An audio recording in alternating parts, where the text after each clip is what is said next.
पहा नवीन एपिसोड्स एकदम add free.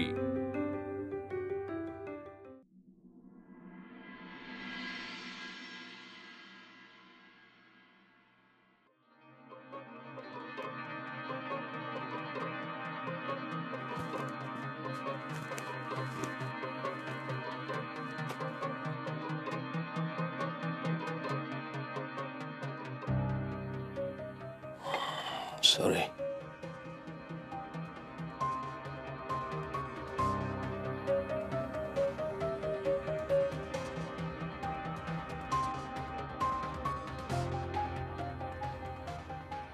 थांब थांब आकाश, बस। अरे तू असं जाऊ शकत नाहीस। हे मला सांगणार तुम्ही कोण? मी आकाश जोशी। मी ठरवलंय तर मग मी ठरवलं। अरे डॉक्टर आहे मी तुझा, आणि तुझे हे सगळे रिपोर्ट्स इतके वाईट असताना ट्रीटमेंट अर्धवट सोडून जाणं ॲब्सोल्युटली चुकीचं आहे। आकाश, अरे तुझं BP स्टेबल नाही आहे, तुझा ECG वाईट आलाय, तुला थांबावंच लागेल। कोणासाठी थांबू? अरे स्वतःसाठी, स्वतःच्या हेल्थसाठी। पण मी इथं थांबल्याच्या नंतर माझी तब्येत आणखीन बिघडली तर मग? डॉक्टर, तुम्हाला 2 मुलं आहेत, एक परदेशात आहे, म्हणजे जर्मनीमध्ये, एक दुसरा इंडियामध्ये। अचानक एके दिवशी तुमच्या बायकोनं तुम्हाला घराच्या बाहेर काढलं, कसं वाटेल? म्हणजे एके दिवशी ती तुमच्या समोर आली आणि तुम्हाला म्हणाले की मला तू आवडेनासं झालेलं आहेस, म्हणजे मला तू आवडत नाहीस अजिबात, असं म्हणून तुमचं घरामधलं सगळं सामान, सगळ्या बॅगा भरल्या आणि अशा त्या बाहेर फेकून दिल्या। कसं वाटेल? असं बाहेर एक बोर्ड लिहिला की अनोळखी माणसांना या घरामध्ये अजिबात स्थान नाही आहे। अनोळखी नाही, अनधिकृत लोकांना या घरामध्ये स्थान नाही, असं एक बोर्ड जर तुम्हाला तुमच्याच घराच्या बाहेर असं बघायला मिळाला, मग कसं वाटेल? एवढं सगळं घडत असताना जर तुमची मुलं एके दिवशी तुमच्या समोर उभी राहिली आणि म्हणाली की आम्हाला बाप नाहीये, माझा बाप मेलाय, माझा बाप जिवंत नाहीये, माझी मुलगी मला असं बोलली, डॉक्टर, असं जर घडलं तर मग काय वाटेल तुम्हाला? आकाश, शांत हो, शांत हो आकाश। कसा? डॉक्टर, तुमच्या डिग्रीमध्ये जर ताकद असेल तर मला मग शांत होण्याचं औषध द्या ना मला। नाही आहे ना? कारण शेवटी माझं मलाच शांत व्हायचं ना। पण मग मी हे एवढेसे पैसे कशासाठी मोजतोय तुम्हाला? आकाश, बिहेव युअरसेल्फ। माझी पोरगी राधा, तिला मला एकदा बाबा म्हणायला सांगा ना। मी आपल्या पहिल्याच सिटिंगमध्ये तुला सांगितलं होतं, आकाश, तुला तुझ्या मायेच्या माणसांची गरज आहे, तुला तुझ्या कुटुंबाची गरज आहे, आणि इतके वर्ष सुद्धा मी तेच सांगतोय तुला। 1.5 दमडीच्या अनामिकेने मला लाथ मारून घराच्या बाहेर काढल्यासारखं काढलं। डॉक्टर, एक वेळ मी ना तिचा असा गळा दाबून मी तिला घरात घ्यायला लावला असतो। माफी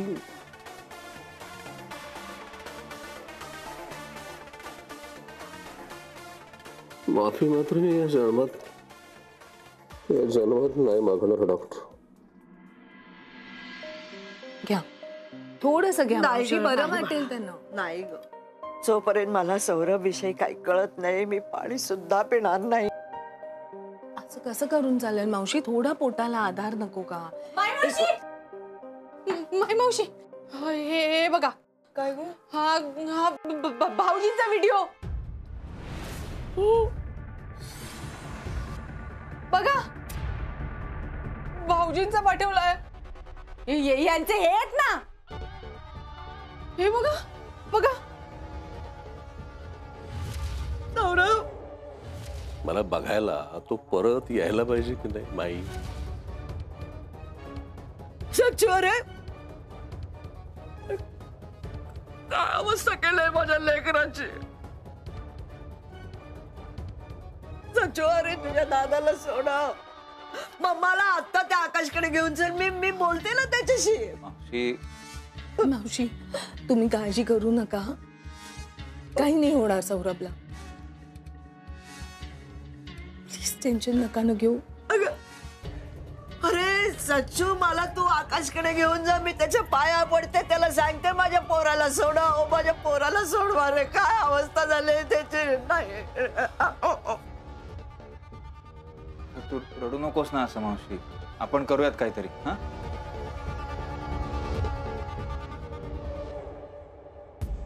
हे बघ आकाश, मी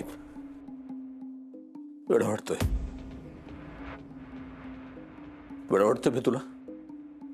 मला अशा पद्धतीची भाषा अजिबात वापरायची नाहीये. मला अजिबात असं नाही बोलायचं.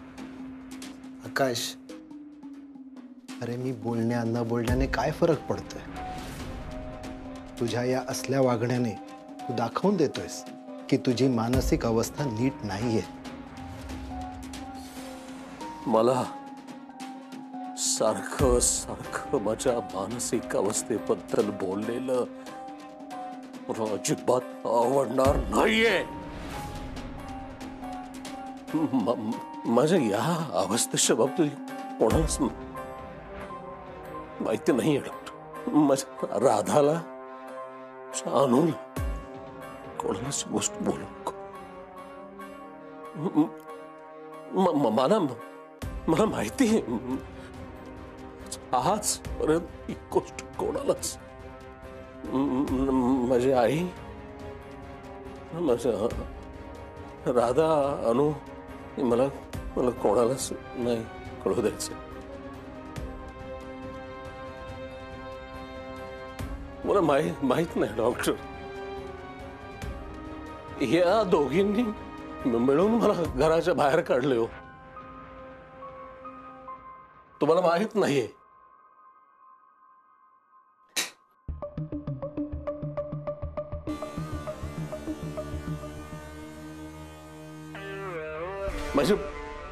माझी मुलगी अशा पद्धतीची भाषा वापरते. पण मी अनुला खूप वेळा एक गोष्ट सांगायचा प्रयत्न केला की माझं प्रेम आहे का तुझ्यावरती, पण ती माझ्या. अरे ठीक आहे, घे घे, रिलॅक्स, घे घे, मी सांगतोय ना, घे.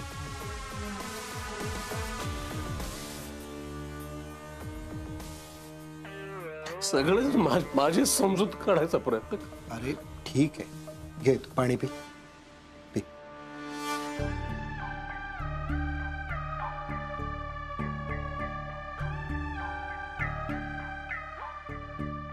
माझ्या एखादा नवरा आपल्या डोळ्यासमोर जेव्हा उघड्या डोळ्याने ये आकाश, मला जसं बोलला तसं अनुला कधी. ठीक ठीक ठीक.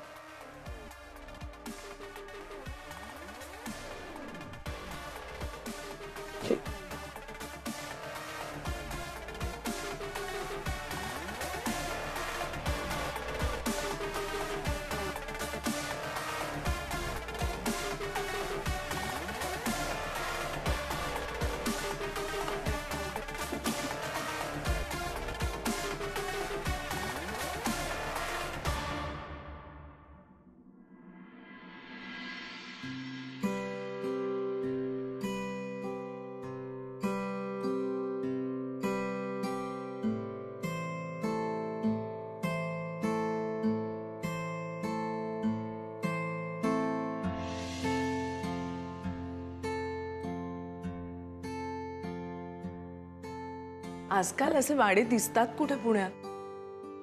सगळ्यांनाच नवीन घरं हवीत, प्रिव्हसी जपणारी. पण अशा वास्तूंनी पिढ्यानपिढ्याची माया जपली आहे.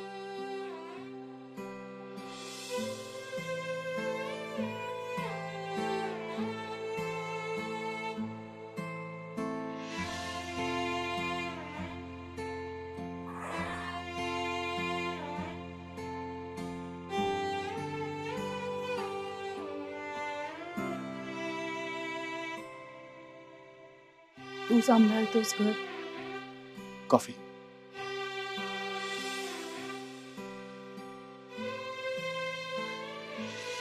पुढचे काही दिवस मी घरी नसणार आहे.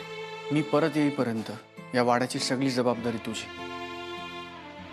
माई मावशी, आप्पा, वल्ली, मिस अनामिका या सगळ्यांची काळजी तू घ्यायचीस. मी परत येईपर्यंत तू पूर्ण वेळ मिस अनामिकांच्या बरोबर राहायचंस. फक्त ऑफिसमध्ये नाही, साईट व्हिजिट्स, मीटिंग्स सगळीकडे. चंद्या, मी नसताना ऑफिसची सगळी जबाबदारी तुझी. सगळ्यांवर लक्ष ठेव, सगळ्यांची काळजी घे आणि आकाशवर विशेष लक्ष ठेव. या दोघांच्या आधीपासून ओळखतोस तू आकाशला.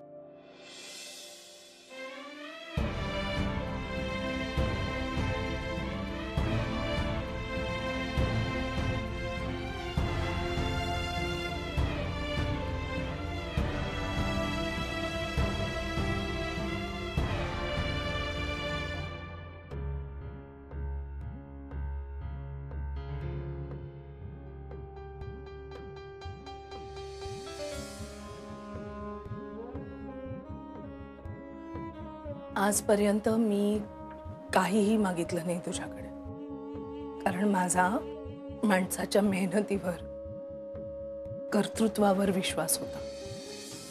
चांगुलपणा नावाची गोष्ट अजूनही अस्तित्वात आहे असं वाटायचं मला.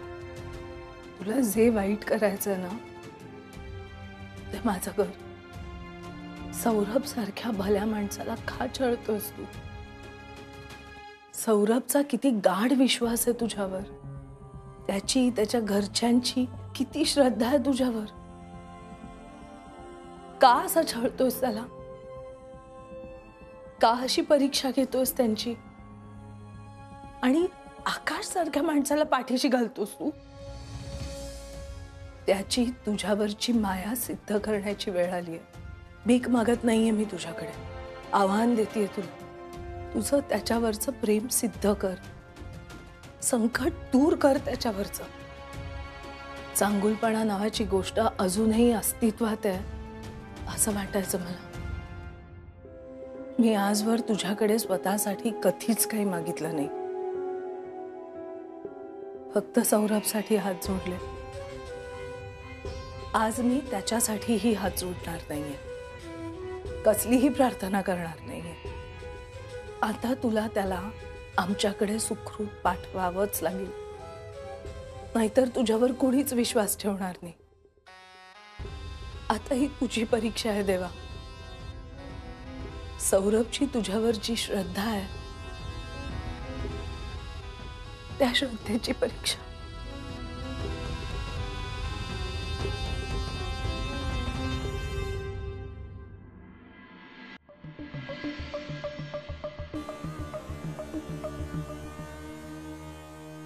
आई,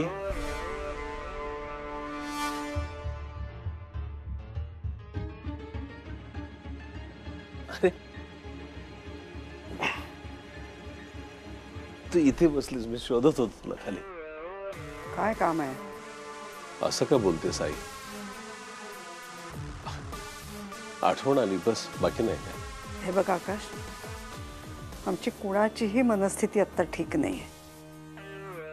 तू आता इथून गेलेलंच बरं. म्हणूनच तर त्याच्यावरती सोल्युशन काढले ना आता. मला चांगलं ठाऊक आहे तू अनुची आठवण काढत असतेस, राधाला तिच्या आईची आठवण येत असते. पण आता लग्न झाल्याच्या नंतर आपण पारिजात मध्ये सगळे आनंदाने राहू ना एकत्र. बघ आकाश, अनामिका तुझ्याशी लग्न करणार नाहीये. हे तू जितक्या लवकरात लवकर ऍक्सेप्ट करशील तितकं चांगलं, तुझ्यासाठी आणि आमच्यासाठी. काय ऍक्सेप्ट करू मी? अनु परपुरुषाच्या सोबत सुखात असेल हे? हो, आणि त्यात तिची चूक काही नाहीये. तूच तुझ्या पायावर हा धोंडा मारून घेतलायस. आणि ह्या सगळ्या गोष्टींचं मला वाईट वाटलं नसेल असं आहे का काही? पण नीट विचार करणं माझं, मला सुद्धा मन आहे, काही भावना आहेत ना. आता त्याला खूप उशीर झालाय. आता मनाने ती तुझी बायको राहिलेलीच नाहीये. तुझं का? तू तर माझी आई आहेस ना. अरुच चल, बायको केव्हाही निघून जाईल, पण आई जगाच्या पाठीवरती कुठे जरी ती असली तरी शेवटी ती आईच आहे ना. ती दाखवणार नाही, पण आपल्या लेकरांसाठी तिचा जीव कसा तुटतो हे माहिती ना तुला. तुटतो की नाही तुटत? मुलगाही तसाच असावा लागतो. आई मला सगळं आठवतंय ग. लहानपणी मला म्हणायचीस की बाळा आकाश ये माझ्या मांडीवर डोकं टेकव, शांत पडून राहा, मी तुला थोपटते, बरं वाटेल, जरा सगळ्या चिंता तुझ्या दूर होतील, मोकळं मोकळं वाटेल. मला असं अस्वस्थ आणि सैरभर झाल्यासारखं वाटायचं तेव्हा हे सगळं तू म्हणायचीस ना ग. ए आई, आज तर मी पुन्हा सैरभैर आणि अस्वस्थ झालोय. आता नाही म्हणणार आहेस मला तसं? कारण तू सुधारायचं नावच घेत नाहीयेस. तुझा स्पर्श झाल्यावरती बदलेल ना. आईच्या स्पर्शामध्ये तेवढी ताकद असते ना. ए आई,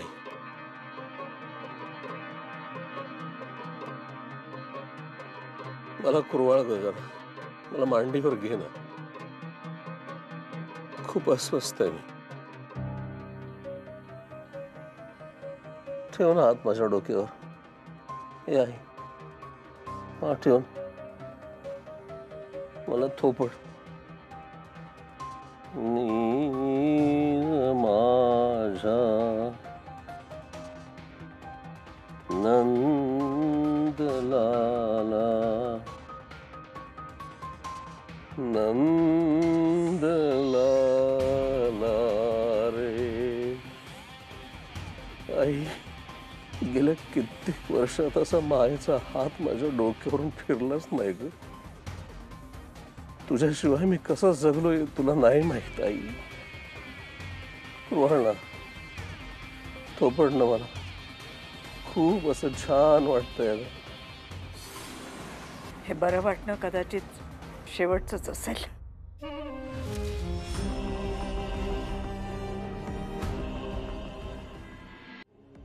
का असं बोलते? आता माझ्या नवीन संसाराला मी सुरुवात करतो ना ग. खूप उशीर झालाय आता.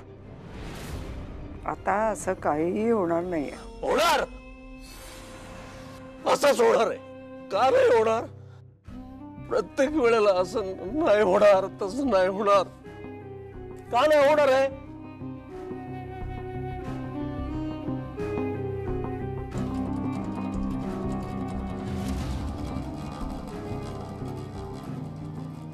आत्ता म्हणालास ना रे तुझं माझ्यावर खूप प्रेम आहे म्हणून. मग मी एक गोष्ट फक्त तुझ्या मनाविरुद्ध बोलले तर असं अंगावर येतोस? हो, मी नेहमी ठरवतो की मी असं नाही वागणार आहे, मला असं नाही वागायचं. पण तुम्ही सगळे मिळून मला असं वागायला, मला बोलायला प्रवृत्त करता आई. म्हणून मी माझा हा मार्ग निवडलेला आहे, मला हव्या त्या गोष्टी मिळवण्यासाठी. कळलं?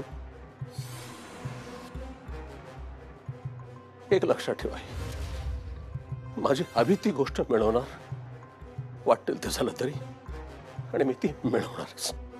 हा,